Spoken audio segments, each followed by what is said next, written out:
طبعا كلنا فاكرين المشهد بتاع فيلم تايتانيك، فاكرينه بتاع وفاة الشاب الجميل كده في الآخر، وهو بيضحي بنفسه علشان خاطر هي اللي تعيش في وسط الجليد والبرد. مشهد كل قلب مليارات البشر على مستوى العالم كله. و... وطبعا كتير مننا بيتفرج على حاجات في السينما أو على الشاشة، يجي مشهد كده صعب عليه ما عامل كده لأنه في دم ولا في حاجة ولا ايه اللي بيوصل الناس بقى للمنطقة دي. لو عرفت مثلا ان بتاع تايتانيك ده انه ده بسين ما هوش المحيط، وان الجليد ده حاجات تانية ما هيش جليد اصلا، وان الموضوع كان بسيط خالص. طب انت صدقت ليه؟ عشان جودة الصنعة دي، عشان الفن مش في ايه بيحصل، الفن في ازاي بقدمه، وهو ده سر الشغلانة. الأهم اللي فيها الصدق، ودي بتيجي من جودة الصنعة. احنا النهاردة هنتكلم عن فكرة التروكاج. ايه التروكاج؟ اللي هي كل الحاجات اللي انت بتشوفها في الأفلام والمسلسلات، سكينة، شومة، ضرب، أكل، شرب، كل دي حاجات بتبقى متصنعة، صنعتها بجودة بتخليك تصدق درجة ان ده دم تعمل كده، ان كلنا نعيط الواد هيموت في التلج في المحيط. بس ده جاي منين؟ من الصدق في الصنعة. ضيفنا النهاردة فنان التركاج العظيم الأستاذ أحمد عرابي. مساء الخير يا أستاذ. مساء الخير يا أستاذنا، ازي حضرتك؟ كل سنة وحضرتك طيب. وانت طيب، كل سنة وانت طيب. ايه بقى والله الموضوع ايه بقى موضوع هياخدنا. التركاج ده وايه حكايته وبدأ ازاي؟ ايه بقى التروكاج ده؟ خلينا الأول نعرف التروكاج هو ايه. هو فن صناعة البديل. البديل تمام. يعني هم بيقولوا عليه، الخواجات الإنجليز بيقولوا عليه فيك، والخواجة الفرنساوي بيقولوا عليه تروكاج. وهي دخلت السينما المصرية من أحد الفرنسيين اللي هم أسسوا صناعة السينما في مصر، اللي هم الإخوان لوميير وبتاع القصة دي. لكن لما نيجي ندور على اللفظ المصري العربي المناسب للنوع ده من الحرف او الفنون، فنقول صناعة البديل، اللي هو بديل عن الحاجة الحقيقية اللي انت مش هتقدر تستعملها في التصوير. يعني بتاع ممثل بيشيل انبوبة، حتى لو انبوبة فاضية وزنا تقيله جدا، وهو مش البنيان العضلي اللي متعود زي الراجل اللي بيغرد الانابيب في البيت ويروح رافع الانبوبه وطالع الدور الثالث بكل سهوله. فنجيب له البديل اللي هو مطابق تماما لشكل الانبوبه الاصليه حجما وشكلا، لكن مش وزنا ومش خامه. يعني ده حديد، ده مثلا ايفا فوم او بوليستر او كاوتش، ايا كانت الخامه اللي هي اتصنعت منها. فده احنا بنعمل البديل ده. هتفاجئ حضرتك ان هو بدأ مع ابو البدايات هو الفنان المصري القديم. الفنان المصري القديم او المواطن المصري القديم هو ابو البدايات في كل الحرف وكل المهن وكل حاجه احنا دلوقتي اسسنا عليها او بنينا عليها من آلاف السنين. كان ايه سبب احتياجه للبديل؟ دي نقطه مهمه. وليه عمل البديل؟ كان احتياجه للبديل حسب المعتقد الديني اللي هو في وقتها يعني عنده، ان هو هيبعث في العالم الاخر، وفي حياة أبدية لا نهائية، وفيها كل الرغد والأنهار والمحيطات وكل حاجة. لكن هو قاعد يفكر، طب أنا هجيب الأكل بتاعي منين في العالم الآخر؟ أنا هعيش وهبقى بصحة جيدة. عشان كده عمل كل التماثيل بتاعته عضلات مفتولة عشان يبعث على الهيئة دي. عمرك ما هتلاقي غير تمثال أو اتنين في عصر الاضمحلال وهم فيهم ناس عجوزة. لكن باقي التماثيل كلها عايز يبعث بنفس فهو مقتنع ان هو هيبعث على الهيئة دي. طب يعني هياكل ايه؟ فبدأ يدور على يحط حاجات معاه في المقبرة في الدفن بديلة عن الحاجات اللي هو مش قادر يحافظ عليها في سنين طويلة انها هتعيش. هل هيبعث كمان سنتين، كمان 100 سنة، كمان 50 سنة؟ الله أعلم. فبدأ يصنع أنواع المأكولات، ودي موجودة عندنا في المتحف المصري. أنا هسحب معاك شوية بس لأن أنا لا بس ده مهم عشان نبتدي أصل الأمور فين. إنه كانوا بيعملوا نماذج بديله عن الاكل الحقيقي وتحفظ معاه في المقبره عشان تبعث معاه في العالم الاخر. فهو استخدم البديل ساعتها، استخدم البديل، الفيك، صنعوا بقى من الجبس ومن التروكاج استخدم الحجاره ساعتها. والبتاع الله. عشان يبعث معاه في العالم الاخر. وفضلت المعتقد ده فتره طويله الى ان اكتشف فكره الحفظ بالتمليح، اللي هو انه يحافظ على الاسماك اللي ماليه البلد بعد الفيضان، في انها تقعد معاه لغايه الفيضان الجاي. كميه اسماك مهوله جايه مع النيل، النيل الهادر ده اللي جاي من الجنوب. فبدا يكتشف ان الملح ده مفيد، انه يحفظ له السمك، انه يحفظ السمك اللي هي بدايه صناعه الفسيخ. ايوه، واخد بالك. واكتشف كمان ان هو يقدر يحافظ على الجبن، على الاجبان في موسم اللبن اللي هو بيبقى في الشتاء. كميه لبن مهوله عنده، وبيعمل منها جبنه لكن بتبوظ بسرعه. فاكتشف ان يحفظها التمليح بالملح برضه. ودخل بعد كده في موضوع دباغه الجلود بالملح برضه، من ساعه ما اكتشف الملح بقى، الى ان وصل الى فكره التحنيط. فوقف شويه جزئيا، وقف صناعه الاكل والحيوانات والحاجات دي من الخامات بديله، وبدأ يحتفظ يحتفظ محنطة معاه في المقبرة حقيقية بقى، حقيقية بقى خلاص. ما هو وصل بعد مئات آلاف السنين إلى إنه هو يقدر يحافظ على حاجة زي ما هو في بداية العصور ما كانش فيه تحنيط، لكن بدأ متأخر يعني بعد المراحل الكتيرة اللي هو مشي فيها. فصناعة البديل هي بدأ من عند المصري القديم. طب دلوقتي أنا بس في لفت نظري حاجة، اتفضل. إنه حضرتك بتأصل لصناعة البديل أو التروكاج أو الفيك، بتأصل لها من أيام مصر القديم، بس حضرتك وانت بتأصل عن معرفة واضح. هل ده حبا في التروكاج ولا كان انت ليك أي علاقة بالعالم؟ ليه علاقة بيه طبعا. ازاي بقى؟ أنا خريج كلية آثار، قسم ترميم الآثار. ترميم آثار. دفعة سنة 84، قديمة شوية. أنا أقدم منك. واشتغلت 36 سنة في المتحف المصري في التحرير مرمم آثار، إلى أن جاء سن التقاعد. فأنا طول عمري، حتى هم كان المسمى الوظيفي مدير ومش مدير عام ومش عارف ايه، أنا ما اهتمش دي، لأن أنا كنت دايما حافظ على لقب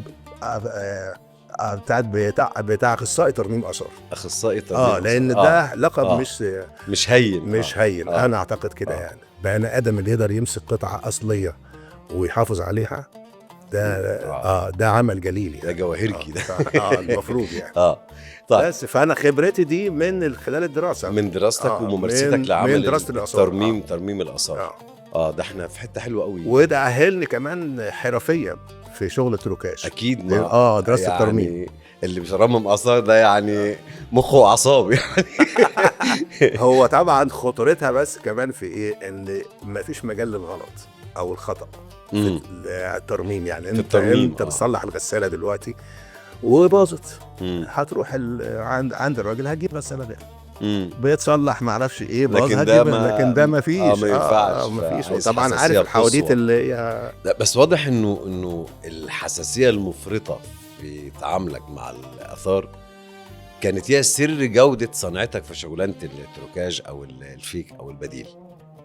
هو طبعا كلامك صح، لانه احنا لما بنستلم الاثر في المعمل عشان نبدا عليه مرحله الترميم، سواء كانت تنظيف او ترميم او صيانه او بتاع، ايا كان المسمى، لان فيه ليها يعني كل حاله وليها مسمى بتاعها. فبنعمل حاجه اسمها تقرير.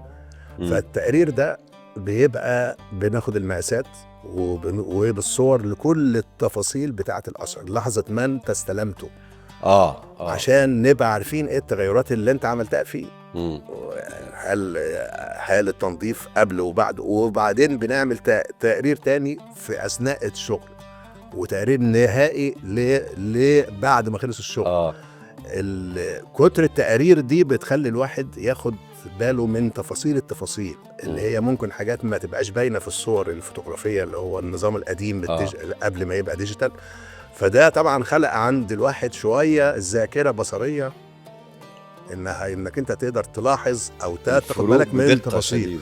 وشغلانه بتاعه التروكاج فعلا هي مش تفاصيل، هي تفاصيل التفاصيل عشان تبقى مقنعه. زي ده من حظنا الحلو انه تيجي حد من ترميم اثار للشغلانه دي عشان تبقى بالجوده والدقه والحساسيه دي. ما هو انا ناس كتيره بتقعد تقول لي ايه علاقه الترميم لا ازاي بقى؟ لا لانه يعني ازاي انا جاي من ترميم الاثار على السينما، وده تخصص تاني خالص ده. بس هم زي ما يعني اللي لاحظ ده اكتر وكده كان استاذنا انس ابو سيف طبعا، ان هو الاثنين داخلين في بعض، لان احنا بندرس 4 سنين جميع طرق الصناعه بتاعه الاثار المصريه، سواء نحت على الاحجار او اخشاب او فخار او ازاز او خزف او بردي، كل الصناعات دي. فانت بتطلع حرفي في كل الحاجات دي، في كل التخصصات دي. صحيح. قبل ما يبقى دلوقتي للاسف يعني ان بقى فيه مرمم فخار بس ومرمم هو تخصص حلو، بس لازم يكون ملم طبعا عشان يبقى عنده براح في التعامل. وفي تركيبات في الاثار، يعني ممكن تلاقي كرسي خشب عليه تطعيم، فدي مهنه جواهرجي بس حطها في كرسي خشب، فلازم يبقى فاهم. طبعا. طب امتى بقى حصل الكونتاكت ده بقى بتاع الدخول في عالم السينما؟ والله انا بعتبر نفسي محظوظ الحمد لله. احنا محظوظين بيك. الله يخليك. ان انا في سنه 89 كنت اتقابلت مع مجموعه من السينمائيين في شغلانه ملهاش علاقه بالسينما. كنا بنعمل النموذج بتاع مقبره توت عنخ امون اللي في القريه الفرعونيه عند الدكتور حسن رجب الله يرحمه. قعدنا 3 سنين في بتاع المشروع ده.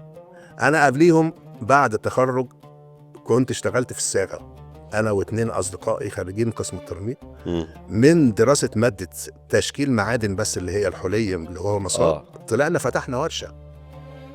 كانت المحاضره بتبدا من 9 الصبح ل5 المغرب. انت قاعد بتصنع فازه من النحاس، بتصنع اسوره، بتصنع بتاع، لان انت مش هينفع تعمل صيانه لاثر حلي الا اذا كنت فاهم طريقه التصنيع. ايوه طبعا. من الخبره دي بتاعت الدراسه بس في الوقت ده احنا طلعنا فتحنا ورشه. فهم كانوا عاوزين حد شاطر شويه في الاركيت في الشغلانه دي عشان يعمل التطعيم اللي في مقبره توت عنخ امون. فرشحني ليهم الدكتور محمد صالح مدير المتحف، كان عارف ان انا شويه شاطر في الشغل الاركيت والصياغه وبتاع، فرحت معاهم القريه الفرعونيه. في الوقت ده كانوا بيعملوا التمثال بتاع فيلم اسكندريه كمان وكمان، بتاع الاسكندر الكبير ده اللي كان في استوديو جلال الكبيره الضخمه دي اللي هو الاستوديو بتاع النحات اللي في الفيلم ده. فبقيت اروح معاهم على الاستوديو بعد ما نخلص القريه الفرعونيه الساعه 9 بالليل، نطلع لغايه الساعه 4 الفجر على استوديو جلال. يجي عم اسماعيل الله يرحمه سواق الميني باص بتاع افلام مصر العالميه، يجي ياخدنا من المنيب على استوديو جلال في حدائق الاوبرا، نقعد بقى نشتغل من 10 بالليل لغايه الساعه 4 الفجر في التمثال. بعد ما خلص، ودي كانت بدايه معرفتي بالاستاذ انس ابو سيف، لان هو كان مهندس الديكور بتاع الدايركتور بتاع الفيلم. وكان عمل التمثال ده بيبقى تحت اشرافه. بعد ما خلصنا التمثال وخلصنا المقبره في القريه الفرعونيه، قالوا لي تيجي معانا السينما. انا هاجي اعمل ايه في السينما؟ قالوا لا انت هتيجي واحنا هنقول لك انت هتعمل ايه، بس احنا عاوزين امثالك كده في السينما. والله. وكان طبعا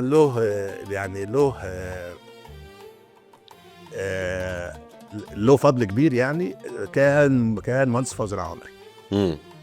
فرحت معاه في اعلان جينا بعد كده فيلم المهاجر، المصير، مش عارف ايه، السكوت هنصور بتاع كلام من ده. اشتغلت في معظم الافلام دي مع مهندس حامد حمدان الله يرحمه. الله يرحمه. وبعدين كذا شغل علامه كده في الاعلانات، مثلا اللي هي المقبره الفرعوني، كان اعلان كده فرنساوي عمله الاستاذ انس ابو سيف، كان عامل فيه مقبره فرعوني. ودي بدايه اختراع فكره ان تتعمل الكتابات اللي على جدران زي اللي على جدران المقابر. ولان دارس الهيروغليفي فكان الموضوع بالنسبه لي سهل. لا، الحرف ده لازم يكون اتجاهه كذا كده، لان بتاع الهيروغليفي لغه مش سهله، لما ابص على شكل حائط في الديكور فرعوني اقدر اعرف اللي عامل بتاع الكتابات دي عملها شكلا بس كده ولا هو فاهم. لو مش لازم تكون تتقري مظبوط بس على الاقل بس يعني في اتجاهها وشكلها في اسس يعني لازم تبقى مظبوطه. اتجاه الطائر لازم يبقى في الاتجاه ده. النوع ده من المخصص ده ما ينفعش يجي جنب الحرف ده. الفراغ هنا كبير. المصري القديم ما كانش بيعمل الكتابه ان هو بيكتب، لا هو كان استاذ في الفيجوال في الرؤيه. تطلع الكتابه لوحه. ايوه زي الخطاط الايام دي. انا لما اكتب وحضرتك لما بتكتب جواب غير لما يكتبوا خطاط. ده صحيح. فاللي كان بيعمل المقبره ده خطاط مصري قديم. صحيح. فنان طيب. يعني. دلوقتي اما دخلت عالم السينما ابتديت بالتماثيل الكبيره دي. بعد كده رحت فين عشان يبقى فيه تفاصيل كده كتيره؟ ايه بقى اللي حصل وداك للتفاصيل دي؟ ما هو انت بقى اسم البرنامج بتاعك ايه بقى؟ ده هيطلع عينيا. لا ده انا كله ايه بقى، لازم نعرف، يعني لازم نعرف ايه اللي بيحصل. بص انا طبعا راجل صناعي. فجينا مثلا بعد فيلم اسكندريه كمان وكمان رحنا فيلم المهاجر. مش متذكر بالظبط المهاجر الاول ولا المصير. كان 93. فعاوزين بقى السيوف والدروع والحراب والجعاب والسهام المصري القديم. فكان مهندس حامد حمدان كنت اتقابلت معاه في اسكندريه كمان وكمان. كان مساعد مع الاستاذ انس ابو سيف، كان ماسك الجزئيه بتاعت الاكسسوار. فجابني على اساس ان هو عارفني من الفيلم اللي فات. قال لي عاوزين نعمل السيوف والدروع والحراب والبتاع ده. طبعا لاني برضو دارس شويه فنون مصر قديم او فنون عموما يعني وتطورها يعني في فتره القبطي والاسلامي والروماني وكده. فالموضوع بالنسبه لي سهل، ولان عندي شويه المهارات وشويه خامات اللي انا خدتهم في الترميم. فرحت عملت له بقى السيوف والدروع والحراب والسهام والجعاب ومش عارف ايه اللي هي مصر قديم. ولان انا في المتحف فانا اصلا عارف الحاجات دي شغلتك. بصبح عليها الصبح واروح انفذها اخر اليوم. بس فجات رجلي بالشكل ده في السينما. بعديها برضو كان المصير كانت حاجات اسلامي. فبرضو الاسلامي واحنا كنا بنروح المتحف الاسلامي فتره ما احنا في الدراسه واحنا طلبه في الدراسه. عملت برضو نفس الحاجات دي.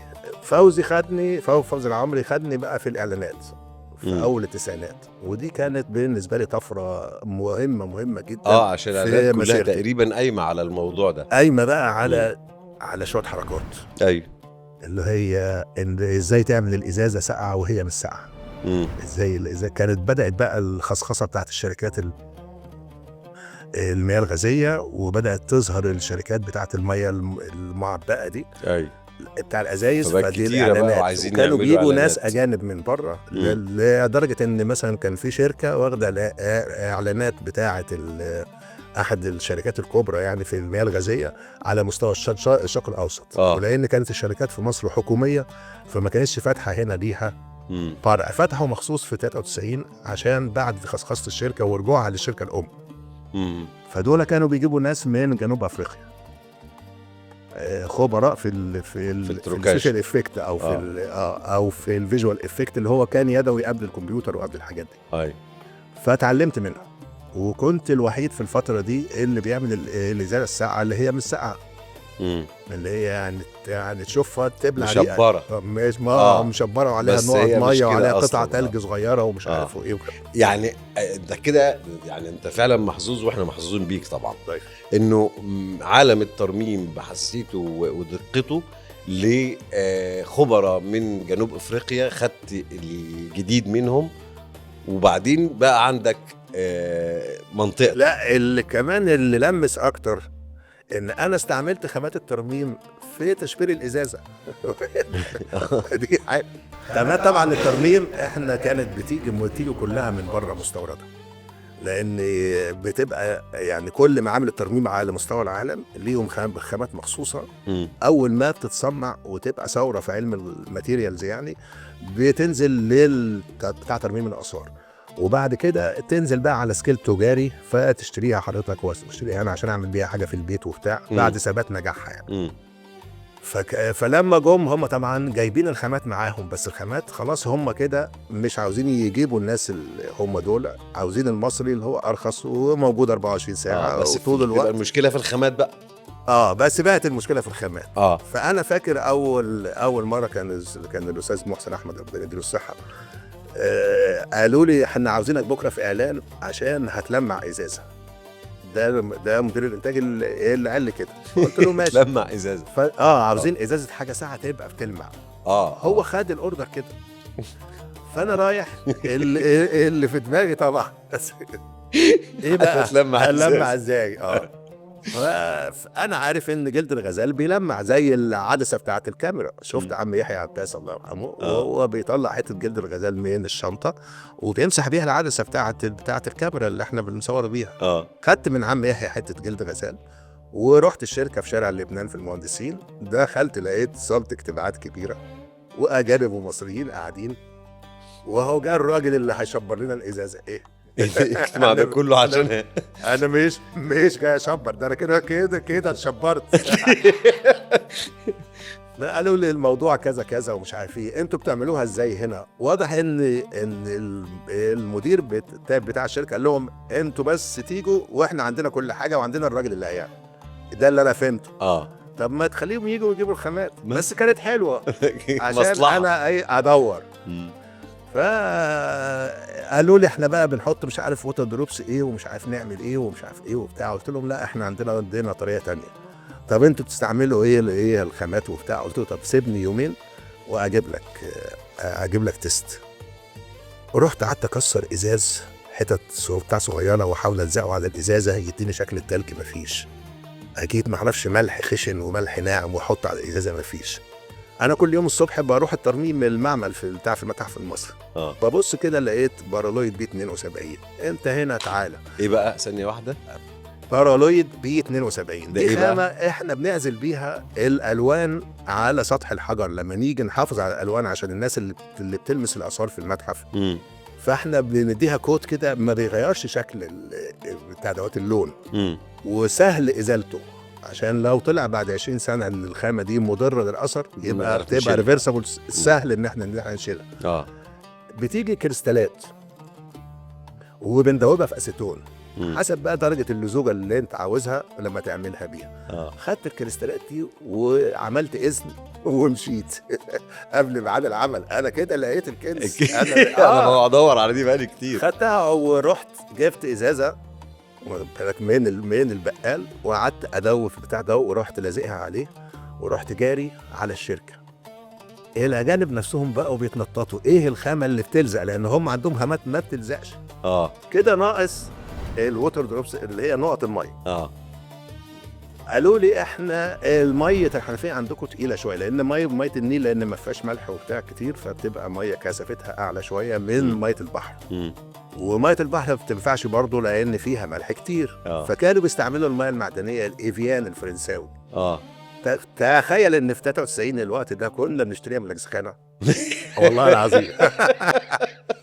حد في الشركه قال انزل السوبر ماركت تحت هتلاقي بتاع. نزلت جبت ازازه حطيناها في الباخه فش بقت الازازه مشبره ما اقولكش. حاجه خيال. والاجانب يضربوا كف على كف. ايه الخامه دي؟ ما قلتش طبعا. ما قلت اخلي اسرارنا لينا. ما بقوش يجوا وبقيت انا بالحجز لغايه تقريبا 98.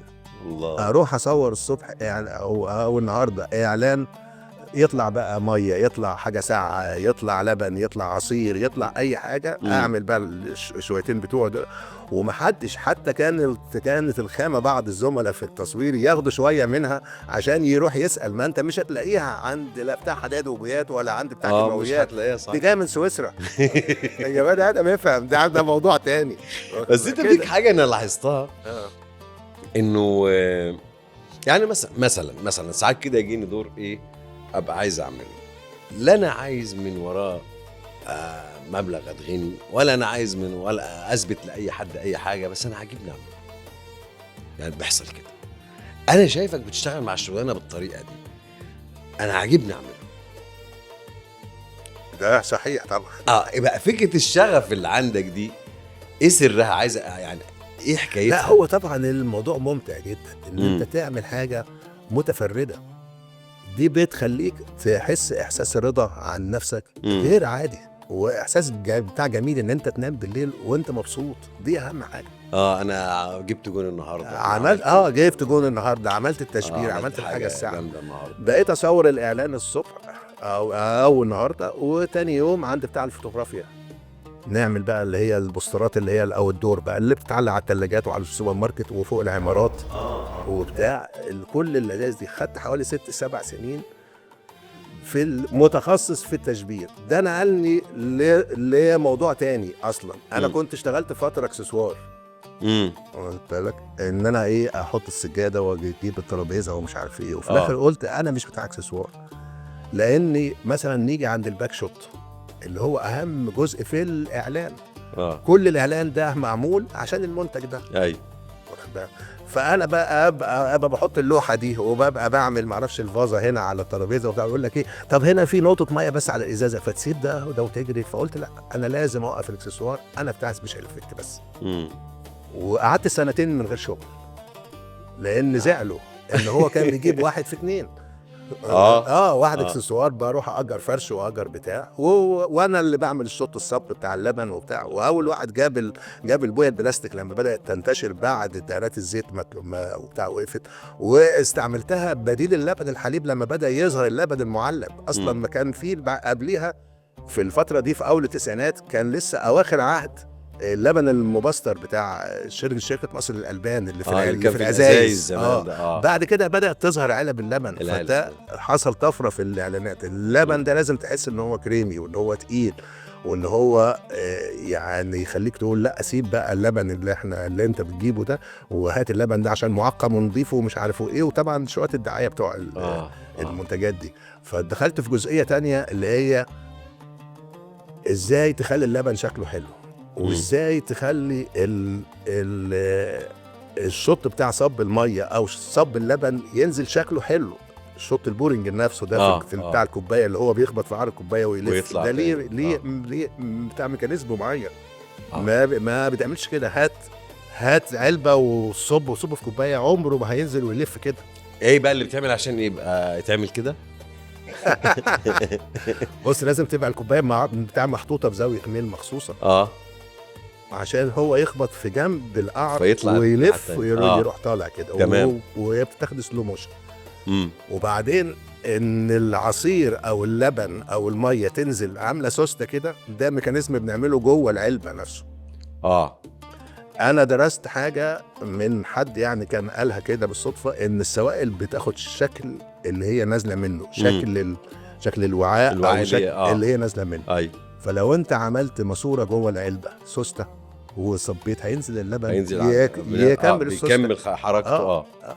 فانا اسمع الفكره واروح اجرب، اجيب الماسوره واسخنها البلاستيك واروح لاففها وحاططها جوه العلبه وفي قمع. هو دايما بيجي الجنب بتاع العلبه بس، ما بيجيش العلبه كلها او بتيجي الايد، لكن اخر العلبه الطويله دي لازم، لان احنا في ميكانيزم تاني عشان ما يعملش البولبق دي. ان انت تدخل هواء عشان يحصل انسيابيه في السائل، في الحركه بتاعت السائل. بس كنا عفاريت يعني، ولسه عفاريت وهنفضل عفاريت. طب بمناسبه عفاريت بقى، ايه عفاريت انت عاملها دي؟ ايه بقى ده؟ العفاريت ده بص ده مجال تاني يعني. انا طلعت من التروكاج شويه كده من حوالي 10 سنين، بس كنت بعملها زمان بس كانت على سكيل صغير. بس خبرات الخامات اللي انا خدتها في التروكاج دخلتني كمان على الاكل الصناعي اللي بدأ يبقى ضروره في تصوير الاعلانات والدراما. والله والدراما بعض الاحيان، والبروشور والفلاير بتاعت المطاعم اللي كل يوم تفتح دي بعد الاكل السريع ما انتشر وكده، انك انت بتعوز حاجات في غير الموسم اصلا. مش موسم بتاعها، مش موسم بتاعها يعني. مثلا في مشكله كبيره جدا في الباميه ما تضحكش مثلا اهو الباميه عشان مش متاحه طول الوقت بشكلها. لا هي متاحه طول السنه فروزن مجمده. بس لما تفك التسيح بتاعها لونها هيبقى غامق، تغمق صح. فطبعا شكلها مش مش حلو. في اعلانات بقى السمنه والزيت والحاجات دي كلها دي والصلصه والبتاع، شطات الباميه وبرام الباميه وطاجن الباميه ومش عارف ايه، عاوزين شط الباميه وهي نازله في الصلصه باميه لونها اخضر، لونها حلو، لونها فريش. طب انت تعمل ايه ومفيش فيش الباميه؟ ما بينفعش نجيب الباميه المجمده ونفك التجميد، لونها بتغير وكمان شكلها ما بيبقاش حلو. يعني مثلا ده مثل على الحاجات دي. العيش الكايزر مثلا لما تجيبه من فرن الفينو بيجي لك في كيس كده فيه 100 بتاع، فطبعا يبقى متداس على بعضه طالع مضروب يعني طالع يعني شكله وحش. لكن انت عاوز شكل الرغيف اللي هو الفورم بتاعه حلو، المنفوخ وحلو وفريش وبتاع، عشان تروح تقف يعمل لك 10 رغيفه، فانت عاوز تروح في ميعاد معين هو بيخبز فيه، ومش هيعطلك مش هيعطلك الدايره بتاعه الانتاج بتاعته، عشان انت عاوز 10 رغيفه مهما كان يديله فلوس. ايوه بالظبط. فهنا بيبقى فيه ضروره للاكل للبديل هو اللي هو البديل ده في بشيت الاكل. كل شويه في التروكاج الاقي طلب جديد، حاجه انا ما كنتش عملتها قبل كده، فبالتالي دي بتروح مدخلاني في خامه جديده، مدخلاني. وانت غاوي باين عليك. انا غاوي. انت بتتلاكك لما هتطلب حاجه جديده بتتلاكك عشان تروح تدعبس طبعا وتحفرك وتعمل حاجات كده. هي شغلانه ممتعه جدا جدا. هو ده فكره الشغف الشديد ده، وانت عاجباك وبتعمل الحاجه وعرفت انك اول جمهورها. وبعدين ايوه دي بقى عجبتني جدا. لا وايه كمان، بص انا كل يوم لازم اعمل تجربه، بس انا باخد خبرتي منين؟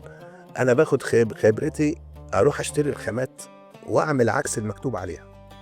الخامه يعني ايه؟ فهمني بقى دي. يعني مثلا هو بيبيع لك الجبس ويقول لك ايه، لازم تحط ميه الاول وبعد كده تحط فيه الجبس. طب انا هحط الجبس الاول واحط له ميه واشوف ايه الناتج. فلما يطلع ناتج مختلف عن اللي صنع الخامه اصلا وبيديك التعليمات بتاعه التشغيل، هو المختلف ده اللي انا عاوزه في حاجه مختلفه اصلا، لان انا مش هاخد الجبس ولا صب بيه اناء ولا استعمله في البناء، انا عاوز الجبس يديني شكل حاجه تانية. يقول لك خد الانبوبه السيليكون دي لف بيها حوالين الحوض عشان تمنع الميه تسرب ومش عارف ايه وكلام من وما تجيبش عنده مذيب اللي هو زي التنر والاسفون والتلوين والبنزول والحاجات دي.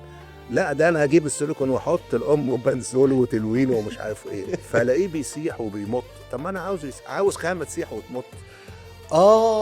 فدي يعني الخبرات اللي انا بقى بتمشي طول الوقت في الاتجاه في حاله المعاكس، فتقوم فاتح لك تجربه جديده ومجال جديد واستخدام بتفاصيل جديده بحاجات حاجه تفضل طول الوقت ممتعه جدا جدا. انا بعد ما اصور الفيديو اللي انا بنزله كل يوم على الريل بتاعي او على الستوري، انا بروح انام بعمق.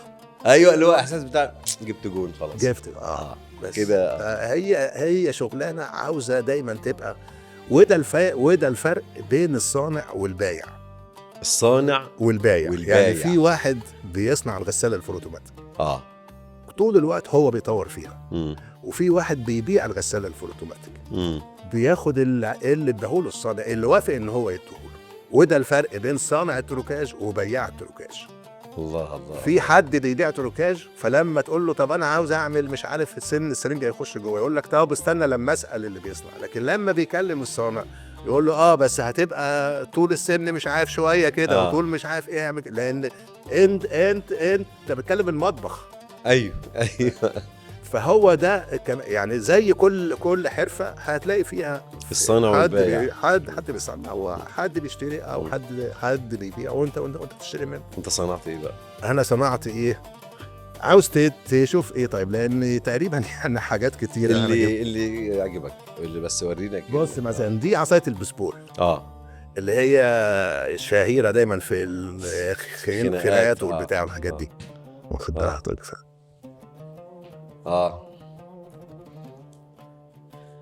مرة حد ضربني في حاجة زي كده وجعتني برضو مش عارف ليه. ما هو برضو ايه، احنا برضو بنبقى محكومين في التصنيع هتعمل بيها ايه لان انا ممكن اللي هو السبورت اللي انا حاطه جوه ما بيتنيش، ده ما فيهوش الفلكسبيليتي دي او المرونة دي، ممكن اعمله مرن عشان ما يعورش. بس برضو هيبقى فيه عيب انه ممكن لو حد شغلها سلو موشن يلاقي فيه لبة كده. ايوه ودي ما يعني مين اللي بيشغل بتاع السلو موشن ويقعد يتفرج؟ اللي هم المتخصصين في المجال. لكن الجمهور العادي اللي هو قاعد يتفرج في التلفزيون او على الموبايل هياخد السريعه دي وخلاص. هيشوف السريعه دي كده وخلاص. فاحنا دايما نقعد نسال انت هتشتغل بيها هتعمل ازاي؟ بيها ايه؟ هل هيحدفها بس يبقى كده ماسكها بس او بيلعب ولا يضرب يضرب بيها؟ فلازم كمان كل حاجه من دول لها خامه ولها تصنيع. ولازم اللي بتاع بيضرب يكون بيمثل انه بيضرب، واللي بيتضرب بيمثل انه بيتضرب. يعني يبقى زيك بقى، يكمل معاك الدايره. ايوه طبعا، انت طلعت حاجه شكلها دقيق وصادق جدا، التاني لازم يكمل معاك. زي لما يعملوا حاجات خيال علمي مثلا، ان هو مش عارف وقع من السفينه وبعدين شاف نجوم وكائنات. الناس بتوع الايديت والحاجات دي هيعملوا لك ده. مطلوب منك انت بقى كممثل تشوف ده. يعني فلا، عشان تكمل الدايره ويطلع المنتج النهائي حلو متصدق من كل التفاصيل ومتصدق ده حاجه مهمه. ايه بقى؟ هتلاقي مثلا في تفاصيل حاجات صغيره بس مهمه. يعني مثلا واحد بيضرب واحد قطر بقطر. القطر ده خطر جدا طبعا. يعني اللي هو ده سلاحه قاتل. فلازم يبقى تروكاج. فخد شوف السلاح الحقيقي وانا هوري لك السلاح التروكاج. الله عليك، ده الحقيقي. لا ده تروكاج. انا عارف. لا بس انا بقول الله عليك من ساعه ما لمسته. ايوه لقيته مش حلو. عاده اي قطر بيجي قدام ايدي انا بتعامل معاه بخوف. طبعا خوف ورهبه كده. بس اما لقيت حاله امان كده قلت الله ساعتها بالظبط. فنقعد نعمل. لا وعامل له الميكانيزم بتاعه كمان. ايوه لازم يبقى شغال في الاداء بتاعته مظبوط عشان يبقى مقنع. فده مثلا مشيه كده على خده كأن حد بيدي حد بشله وبتاع. ما يعملش اصابه خالص. يعني تيجي مثلا ساعات في شطات بتاعت مثلا في اوضه العمليات. فحد بيفتح بمشرط او بيعمل مشرط، استحاله طبعا يستعمل المشرط الحقيقي، لان المشرط اصعب والعن من القطر. رفيع وحاد جدا وبيمشي في الجلد يخلي عشان الحده. يعني فبيسالونا يقولوا لنا مثلا عاوزين مشرط فيك، فده بيبقى المشرط الطبي بتاعنا.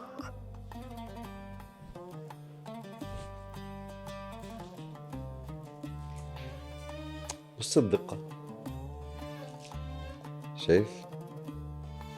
هاتوا جنب الاصلي. انا بروح اشتري الاصلي لازم عشان اعمل نفس المقاسات، نفس التفاصيل، طبعا. نفس كل حاجه. لا بس دقه في التصنيع. سلم ايديك. الله يسلمك. يجي مثلا في شطات مثلا حد في صالون حلاقه وبيحلق دقنه ومع ديالوج الحوار ومش عارف ايه وكلام من ده ماشي خدته وهنعيد تاني. استحاله يستعمل موس حقيقي ويقعد ده يمشيه على الدقن ويشيل صابون ويشيل بتاع. فبيستعمل بتاع دوت الموس الوان ويت بتاعنا احنا ده. فده هو نفس الموس اللي بتاع. ويكون برضو يجيبه من الدرج ويفتحه ويعمله وبتاع وكده يعني.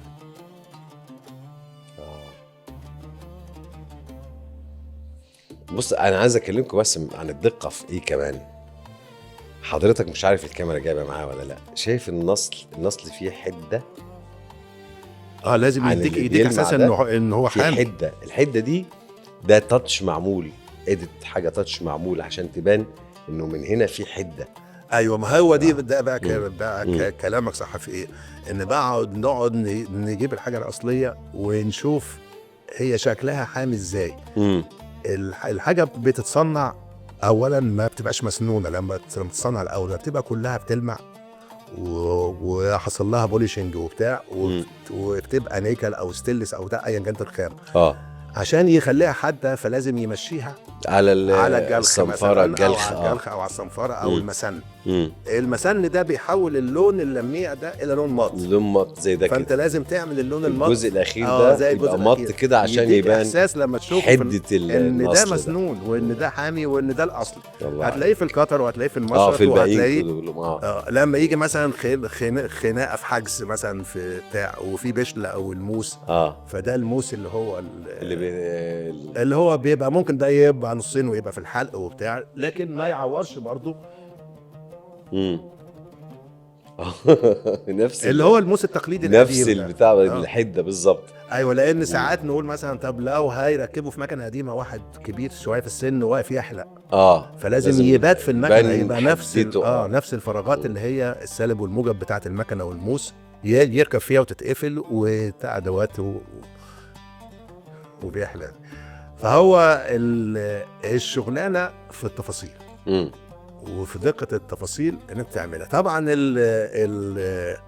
الحاجات الاشهر يعني مثلا ايه، يجي يقول لك مثلا عندنا شوت او مشهد فيه الطقس بتاع البشعه اللي هو يكشف الجذب ده وبتاع. البشعه بقى كان سخنوا طاسه او حاجه حديد وحطوها على اللسان عشان كده لو ما اتلسعش يبقى صادق، لو اتلسع يبقى كذاب. دي حاجه اسمها البشعه مشهوره من زمان جدا. فطبعا الناس تتحدى الممثل او المخرج هيجيب فصل حقيقيه وهيمشيها على العيال، خصوصا ان كلنا بنكذب عادي. لا والله مش كده، بس يعني لازم تشوف بديل. طبعا. فلازم بيروحوا جايبين لي الاصليه ونعمل زيها بالظبط وهي محميه. بعمل ايه بقى؟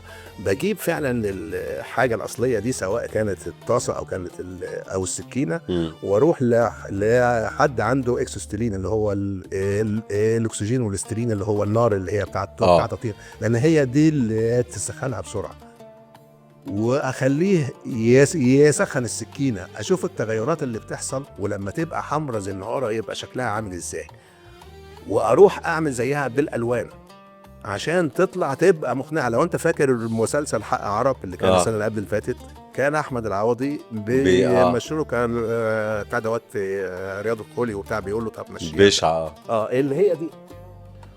بس انا بعمل كمان حساب الاضاءه دي وهي كده في ايدي، ما انت مش هتبقى مقتنع ان هي البشعه، لكن لما تحطها في النور في درجه شفافيه، تدي الصدق ده. هو ده انا عاوزك تحس ايه بقى ايه بقى انت حس لي بالشفافيه بالظبط كده. يبقى تعمل الخامه يتعمل فيها درجه شفافيه عشان لما تتحط كده تدي نفس النقط دي. بقى ايه بقى اللي هي الشوائب اللي في الحديد، لان الحديد ما بيبقاش خالي من الشوائب. اللي خالي من الشوائب ده بقى الستيل ومش عارف والصلب ايه اللي مش عارف ايه، لكن الحديد العادي مش خالي، فلما بيسخن قوي يبان فيه النقط دي، في نقط كده شكلها مغاير. دقه التفاصيل اللي منها برضه بنعمل زيها السكينه برضه ودي سكينه بلاستيك بتاعتنا، ما هي السخنه ما هياش حاجه. يعني انت بتحتاج معرفه اللي بتعمل ايه كطقس بتاع البشعه ده، محتاج معرفه لايه هو الطقس، لايه هي الحاجات اللي بتستخدم، لايه هي الخامه اللي بتستخدم في الاصل، لايه هي الخامات اللي انت هتستخدمها علشان تؤدي نفس الاثر بالظبط. موضوع كبير قوي يسلم. الله يسلمك يا استاذ. كمان كانت في مشكله في السرنجات.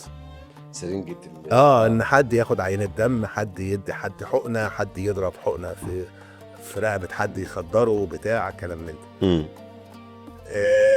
بس فطبعا دي برضو لازم نشوف لها حل. مش هينفع ان هي تعمل السرنجه الحقيقيه حتى لو تنينا السن من قدام خليناه بارد، لكن استحاله لانه برضو هو سنه رفيع وصلب ممكن يعور الممثل. وطبعا احنا بنلعب على ان اهم حاجه سلامه الممثل. صحيح، لانه في الاخر بني ادم جاي يشتغل، مش المفروض يتعور يعني.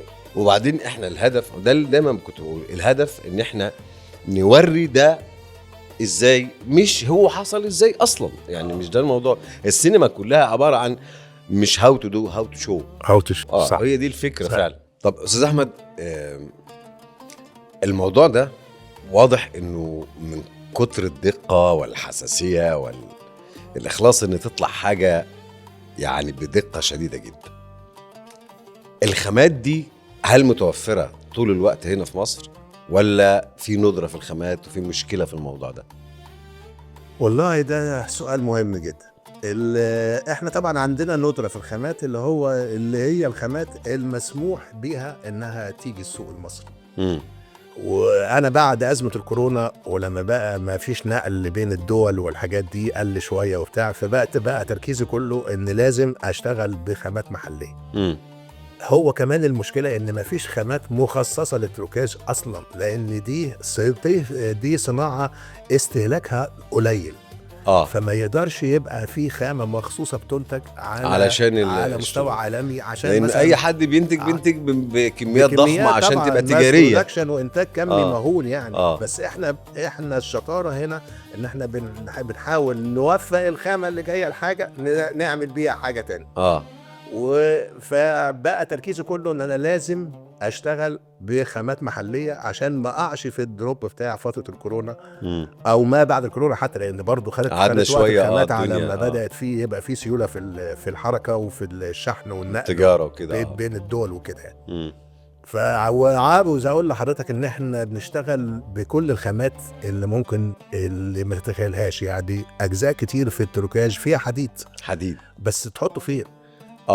يعني دي بقى مستخدم فين بالظبط؟ يعني مثلا عاوز اقول لحضرتك ان عصايه البيسبول دي جواها سيخ حديد، لكن هو مغلف داير ما يدور باسفنج وبرابر وبايفا فوم وبتاع، بس وجوده عشان يدي حاله الصلابه دي لكن ما يوصلش لجسم الممثل. زي مثلا ما في نقطة مهمة كده ان احنا لما بنيجي نصنع التروكاج وبنسأل انت هتشتغل بيه ازاي، نعمل حساب العطل لو في حاجة فيها ميكانيزم زي السكينة اللي هي حد بيغز حد بسكينة بتبقى سوستة. السلاح بيدخل في المقبض. معنى كده ان هو بيدخل في المقبض ويرد تاني، يعني في سوستة جوه. ايوه، ده لازم ندرس يعطل امتى ويعطل ازاي، لانه لازم يعطل ان السلاح يدخل، لكن ممكن يعطل ما يخرجش. عشان لو ما دخلش في المقبض ممكن يعور الممثل. لا استناني بقى عشان ده موضوع مهم جدا. يعني انت بتدرس اعطال الحاجة وتبقى حريص ان العطل يبقى في منطقة مش اللي ممكن تصيب الممثل، لان اصلا انت جاي ده موضوع معقد قوي يا استاذ احمد، الله يعينك يعني موضوع كبير قوي. لان انت جاي لي عشان سلامة الممثل او سلامة البني ادم. واخد بالك؟ يعني صعب زي مثلا لما نعمل الازازة دي. الازازه دي ليها سمك معين. دلوقتي الازازه دي هستاذنك بس. اتفضل. الازازه دي ممكن تبقى، مش عارف تعرف طبعا حضرتك ولا لا، ان الملي بيتكون من 1000 مايكرون. دي وحده قياس السمك بتاعت الملي. فممكن تبقى الازازه دي 250 مايكرون يعني ربع ملي، ممكن تبقى 500 مايكرون يعني نص ملي، ممكن تبقى 1 ملي كامل. 1 ملي كامل تعور. فانت لازم تحسب وانت بتصب الخامه دي في القالب عشان تطلع ربع ملي اللي هي 250 مايكرون، عشان لما الممثل يضرب بيها نفسه ما تبقاش مؤذيه، يضرب بيها ما تبقاش مؤذيه وتتكسر زي الازاز. فشوف السمك عندك عامل ازاي. دي ايه الخامه دي؟ دي بلاستيك. بيجي سايل وبيتجمد، يعني ليه مصلب وبيتصب في قالب فيطلع شكل الازازه، وبيتكسر بنفس ويكسر نفس طبعا الازازه دي خدت مراحل كتير في السينما المصريه. لو وقتك كده اقول لو وقتك يسمح اقول كانت الاول في الافلام الابيض واسود بتتعمل جبس. بس مش جبس مصمت، برضو جبس مفرغ، بس الجبس عشان تبقى تقدر تمسكها في ايدك لازم تبقى سمك شويه تخين، يعني ممكن تبقى 5 ملي وتبقى مفرغه فتبقى سهله الكسر. بس دماغهم زي بتاع زمان كانت تستحمل كانت دماغهم تقيله تستحمل، لان هي دي اللي كانت الخامه المتوفره اللي كانت متاحه ساعتها. دي الخامه بعد كده حصل فيها تطور، بقت بتتعمل من السكر في مصانع الحلويات في باب الشعريه. حلويات المولد نفس انا جربت ام السكر دي في شغل مره. اللي هي جربت اللي تعمل بالسكر دي مره في شغل. بس اللي بتتعمل من السكر بتبقى تطلع في روست شويه، ما تطلعش شفافه زي دي. تطلع شويه مشبره، مش كلير يعني، مش زي الازاز. وتطلع من غير قاعده، من غير القعر بتاع الازازه، لان طريقه التصنيع تحتم على اللي بيصنع زي الحصان يطلع مفرغ، يطلع ملوش قاعده من تحت. ايوه. والعروسه عشان هو بيصب من الحته الواسعه اللي هي القاعده بتاعت الحاجه. ايوه. فدي بتحتم على المخرج انه يصور من زاويه معينه ما يجيبش فيها قعر الازازه. لكن دي عندك فرصه تعمل قعر الازازه، وتقدر تحط فيها شويه سائل كمان، وينفع فيها شفافيه يعني عاليه عن اللي بسكر. والتكسير بتاعها يبقى شبه كمان بتاع مواد مشكله لازم تتصنع قبل التصوير وتتنقل في ايس بوكس، لان السكر بيلزق. واي جو حار مش مظبوط، فتره النقل لازم ايس بوكس ولازم بتاع كده. عايزه وجع دماغ. عملوا دلوقتي خامه سكر حلوه قوي وبتاع شفافه وكده، اللي هي كورن سيرب، او اسمها كورن سيرب، يعني اللي هو شراب الذره، سكر ذره يعني، سكر ذره. ده بيجي وبيتعمل زي شربات البسبوسه بالظبط برضو، وبيبقى قوامه اللزوجه بتاعته خفيفه شويه، مش زي السكر اللي هو السكر العادي اللي هو بتاع القصب او البنجر او بتاع. لكن حاليا البلاستيك ده ناتج التطور اللي حصل في صناعه البتروكيماويات مره. فاحنا خدنا البلاستيك بتاع البتروكيماويات ده اللي هو بيصبوا بيه التماثيل والتحف ومش عارف ايه، واكتشفت ان هو السمك ده المناسب للفازات والازايز، والمساحات بتاع صغيره من الازاز الفلات في البتاع. فالخامات كل ما تقدر تعتمد على خامات محليه او موجوده عند اللي جنبك هنا وهنا، تقدر تواصل حتى التجارب او تواصل الشغل، او ما يحصلش عندك الدروب. طب واحنا بقى عشان نواصل هذا الجمال وهذه الصنعة المهمة والخطيرة، محتاجين نعمل ايه؟ يعني انا مثلا مشفق عليك انك مثلا في بعض الخامات انت بتقول لي بتروح تجيب لوح ب7000 جنيه تقص منه حتتين تعمل بهم سكينة، وده اللي مطلوب منك. السلاح بتاع السكينه دي ده بين بلاستيك ضد الكسر. اوكي، عملت 3 سكاكين في 3 مسلسلات ولا 6 سكاكين في 4، بس اللوحه بتعمل بيه ايه؟ بيفضل عندك. هي دي مشكله الصناعه، النوع ده من الصناعه. انا مضطر ان انا اجيب اللوح، لان هو ما بيتباعش اجزاء. ما تقدرش تروح تقول له اديني ربع لوح 10 متر 10 سم 10 سم وبيجي لوح كام 2 متر في 3 مقاس ضخم اصلا على استهلاكنا احنا ليه. فبالتالي عشان كده المنتج سعره بيبقى غالي طبعا، لكن هو غالي لا يقاس على سلامه البني ادم اللي هتمشي السكينه على رقبته، واللي هتمشي السكينه مش عارف فين، اللي كانها دخلت في بطنه او بتاع. فهي عيب الصناعه دي ان هي مش بتاعه انتاج كمي. يعني مثلا انا اقول لحضرتك السكينه الاصليه اللي هي نفس الشكل ده، المصنع بتاع السكاكين الاصلي بينتج في اليوم 10000 سكين. لو كسب نص جنيه في السكينه الواحده كسبان كويس جدا، كسب 5000 جنيه. انا يا ريت ابيع 10000 سكينه طول حياتي في السينما من 40 سنه لغايه 20 يا سيدي. فطبعا دي احد المشاكل، ان ناس كتير تقول لك طب وهو ليه الحاجات غاليه؟ لانه ما فيش انتاج كمي، ما فيش انتاج كمي يستهلك كل الخامات اللي انت بتدفع فيها فلوس كتير. ايوه. وطبعا انا عاوز اقول كمان نقطه مهمه، انت بتبيع فكره قبل ما تبيع خامه. هي ما بتتحسبش انت حطيت فيها خامه ب5 جنيه وهنا خامه ب2 جنيه فتبقى 7 وخد 10 جنيه مصنعيه فتبقى ب20 جنيه. لا 10 جنيه مصنعيه دي هو الموضوع. لا هي فكره مين جاب ازاي جبت الخامه دي، لان انا اضطريت اشتري لوح ب7000 جنيه عشان اجرب اصلا في الاول ينفع وما ينفعش، ممكن ما ينفعش. واخد بالك؟ فاروح اجيب لوح تاني ب5 روح التجريب اللي فيك دي. انا شايف ان هي يعني تقريبا هو ده النور اللي شايلك في الشغلانه، لان هي شغلانه تعتمد على التجريب. طب سؤال بقى، احنا هنا ايه المسافه اللي بيننا وبين الناس في هوليود مثلا في الشغلانه دي؟ هل فرق كبير ولا الامور بقت قريبه؟ لا هو فرق مش كبير يعني. انا متابع طبعا سكوت اللي هو الراجل ده اللي هو ابو التروكاج في هوليود، وهو يعني مشكورا بيعمل فيديوهات عن شغله طبعا مش عن طريقه التصنيع، بس انا لاني في نفس التخصص اقدر اعرف هو صنعها ازاي. لكن هو عنده مساحه، اولا عنده سوق، لان طبعا السينما الامريكيه بتنتج للعالم كله. ايوه ده اول حاجه. فتلاقي عنده استهلاك للخامات ووراه مراكز بحوث تطور له الخامات اللي هو عاوزها.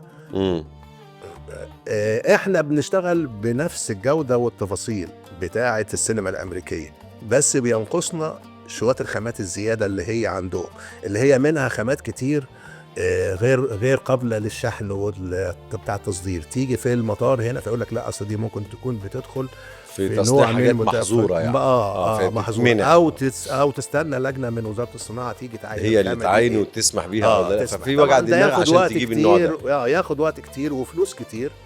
ولو عاوز بقى انت طبعا هتجيب عينه، فلو عاوز بقى تجيب كميه هتدخل تاني في نفس الموضوع ده. فهو احنا بنشتغل بنفس الجوده، بدليل ان الحمد لله حتى الان مفيش حد اتعور، مفيش حد اتصاب. الحاجات جزء كبير منها ما هواش معروف للناس العاديه، في المتفرجين العاديين او المستمتعين بصناعه السينما اللي هم بيتفرجوا عليها. فبما ان في حاله رضا من الجمهور على الناتج النهائي ده، يبقى احنا شغالين على نفس المستوى. بس هو عاوزين شويه خامات. هتحتيك بس انت كمان قبل الجمهور انت عرفت انك بتعمل تيست على العيله، بتضحك عليهم. انا اولادي ومراتي تعبوا مني بصراحه. صح. طبعا لو تبقى عايز تعمل حاجه وعايز تشوف دي متصدقه ولا لا، فتعمل فيهم خصوصا في الاكل. فبقوا يا عيني لما بيفتحوا الثلاجه يروح عامل كده، عارف انت اللي هو بيلمس السلك عشان ما يكهربش، عشان يشوف اتكهرب ولا لا. اكيد هتلسعوا منك اكتر من مره.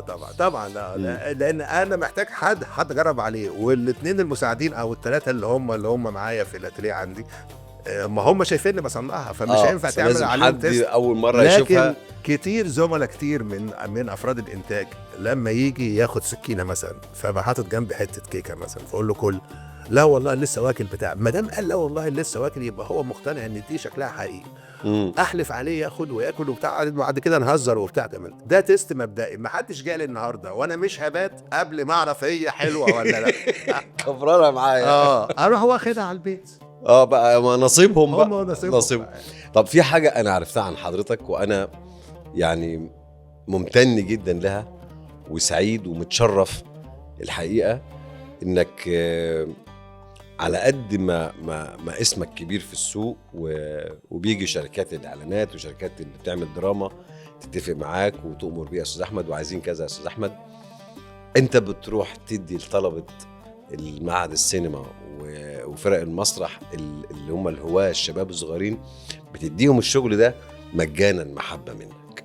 انت مين اللي قال لك ده؟ انا بعرف عنك حاجات كتيرة والله. بص، هو في التزام اخلاقي مع الطلبة بالذات، لان اذا ما احنا الكبار سنا ما ساعدناش الطلبة الصغيرين، مش هيطلع منهم، مش هيعمل الحاجة اللي هو بيحبها اولا. اللي انا مقتنع ان لازم كل واحد يعمل الحاجة اللي بيحبها اصلا. فلما بيجوا طلبة، الحاجات غالية على انتاجهم هم الضعيف، لان هو بيعمل مشروع تخرج من فلوسه الشخصية.